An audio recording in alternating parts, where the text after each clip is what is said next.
Good afternoon, everyone. Gosh, you don't know how many times I have rehearsed this line. So, thank you everyone for being here. And I know you spent your time listening to three speeches. I think you have pretty much enjoyed them all, but it's probably time for some movement. So, I have prepared a game, a short game. Okay? So the game rule is pretty simple. Clap your hands if you. Okay? So you will clap your hands if the statement is true. Let's have a demo. Clap your hands if you love TEDxCNN youth. Okay? Cool. You understand the assignment. Now, second round. Clap your hands if you are or used to be a CNNer. Okay, I seem to know my audience then. Third round, clap your hands if you have received applause from strangers. Okay, so we seem to have some similar story. And last round. Well, there's no round. So that clapping, that sound, it really brings me back to my first school day at CNN.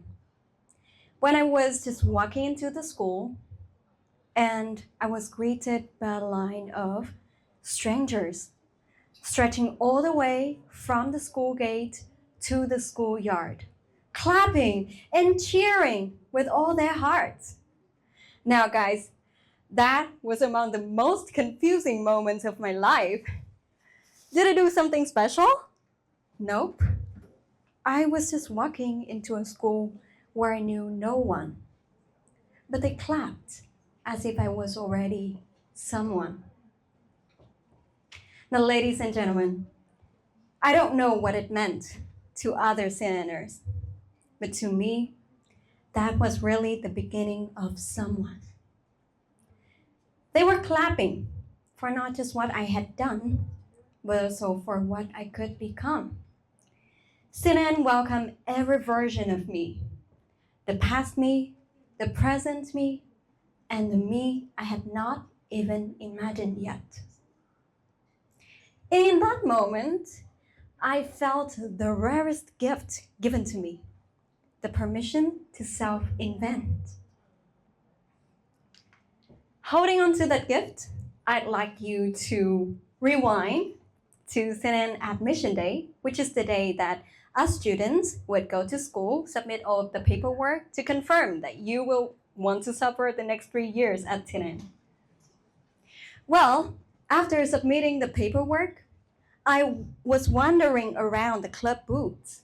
I saw CNN English Club, CNN Puzzles, and CNN Zoom. But one club captured my attention immediately. Hint, none of those. Which is music. It's CNN Music Club. They were singing and inviting newcomers to join. My heart jumped. I was no singer. I am no singer, I told myself. Yet a small voice dared me. So what? How bad can it be? No one knows you anyway. Well, that's right. So I stepped up, grabbed the mic, and chose the song I have listened to for 1,000 times. Mơ by Vũ Cát Tường. The one that opens gentle and nice. Okay, sorry if I hurt your ears, okay? Khi mà em rời xa vòng tay của riêng anh chạy theo cơn mơ. But once the powerful chorus starts, mình anh bên những tháng năm âm thầm đổi thay, mình anh bên những chất chứa chưa một lần nói.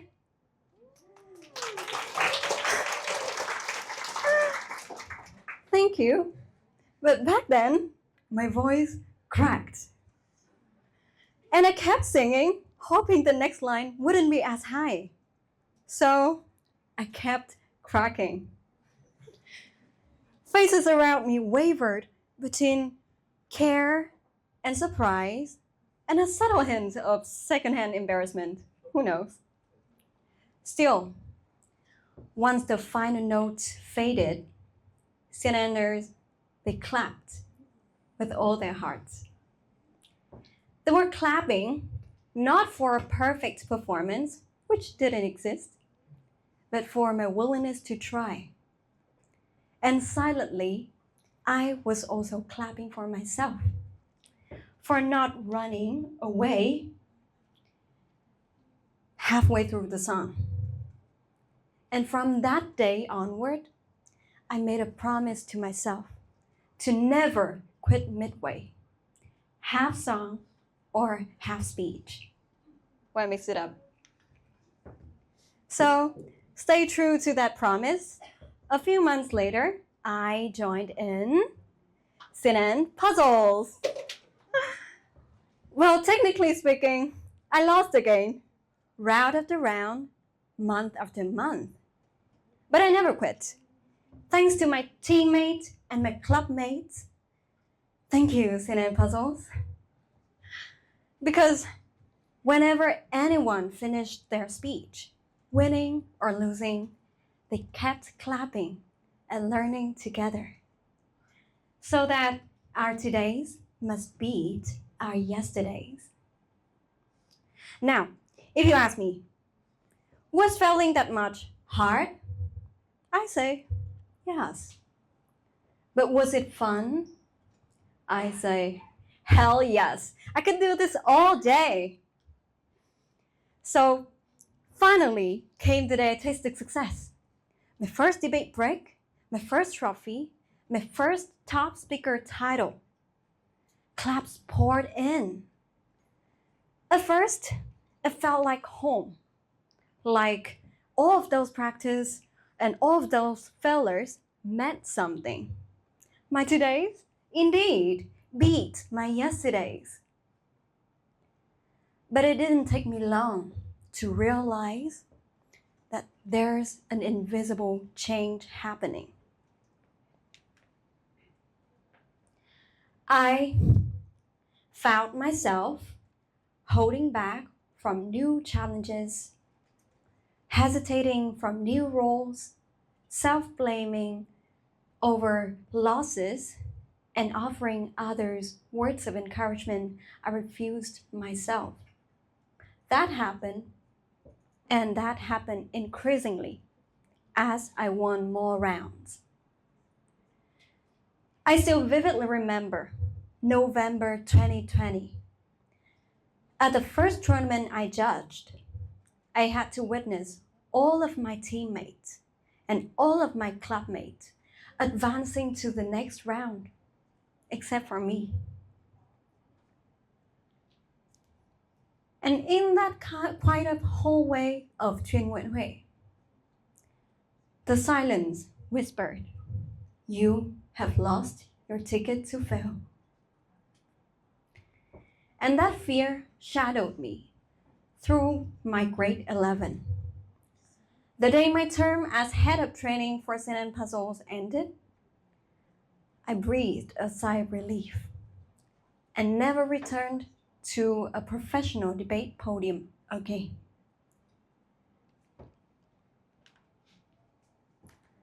But determined to get back my ticket to fail, I tried. I dove into blog writing, writing down every of my doubts and my discoveries. And one post took off, really viral, hundreds of thousands of views. But afterward, every draft felt like a test. I found myself second-guessing every single word, terrifying that I might appear foolish. A few months after, this is probably how you know me by, I had my first acting role in the music video Chuyện Đôi Ta by MCL from Đà Lạt and Nguyen. I acted alongside really renowned names like bác Trung Anh from Người Phán Xử, bác Lan Hương from Sống Chung Với Mẹ Chồng, MCL from Đà Lạt and Nguyen, the hitmakers. 14 million views later. I should have felt invincible. Yet, I again found myself hesitating to audition for even nameless roles. Academically, during the first 2 years of my university, I did not dare to apply for even one exchange program. Why? Because the fear of rejection loomed larger than any glossy resume could. So every time fear steered me, I realized I fell into the same trap. I have turned growth into a straight line sprint. No stumbles allowed. My todays has to be yesterdays. And society, zero to hero stories only fuel that trap of growth. Now, so it hit me that daring to fail is not enough. I have to risk public failures, even if it means appearing dumb or being rejected by minor roles. I need an identity that allows me to scream to the world that, hey, I will fail, watch me. But if you're willing, help me too. I needed a growth identity. From that point onward, I started to lean into every opportunity, big or small. I applied for 10 exchange programs as a series. I applied for 2 TVCs, nameless roles, and I wrote dedicated posts.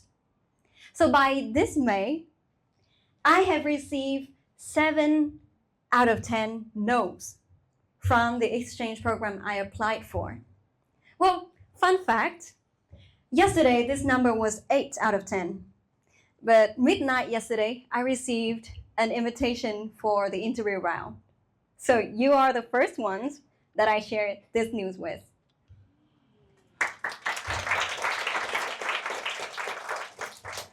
Thank you. So that's why we have 2.5 yes.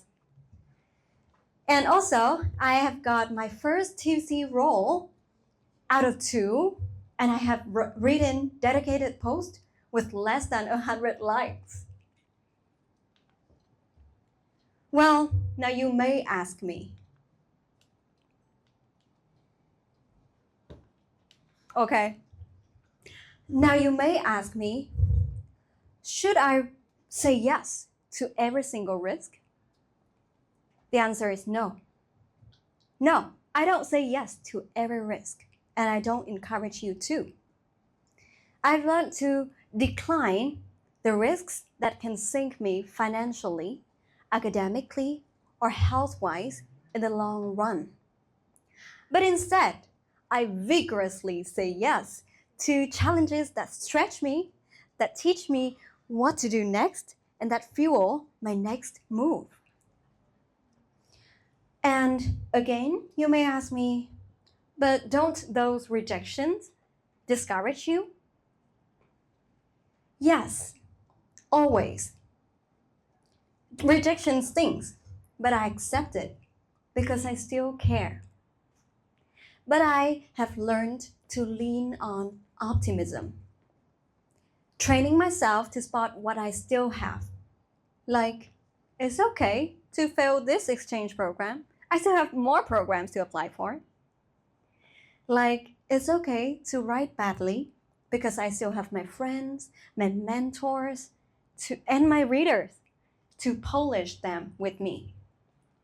But most importantly, I still have myself with all of my capacity to learn, unlearn, and relearn. So that clear-eyed optimism kept self-doubt at bay. which pulls me back into actions even on my down days. So,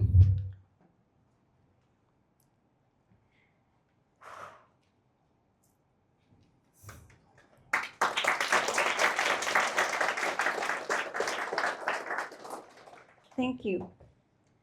So, ladies and gentlemen, growth is not about the trophies you earn from the world, but it's about the permission you constantly give yourself from within. The permission to fail in private when no one knows you. The permission to accept public rejections. The permission to fail more wisely. And to stay grounded in optimism about what's next. So if there's an applause at the end of this speech, let it be not for me, but for us, you and me. Let us clap for every version of ourselves, a past version, a present version, and the version we have yet to imagine, crack, yet unbroken, and worthy of that clap every single day. Thank you.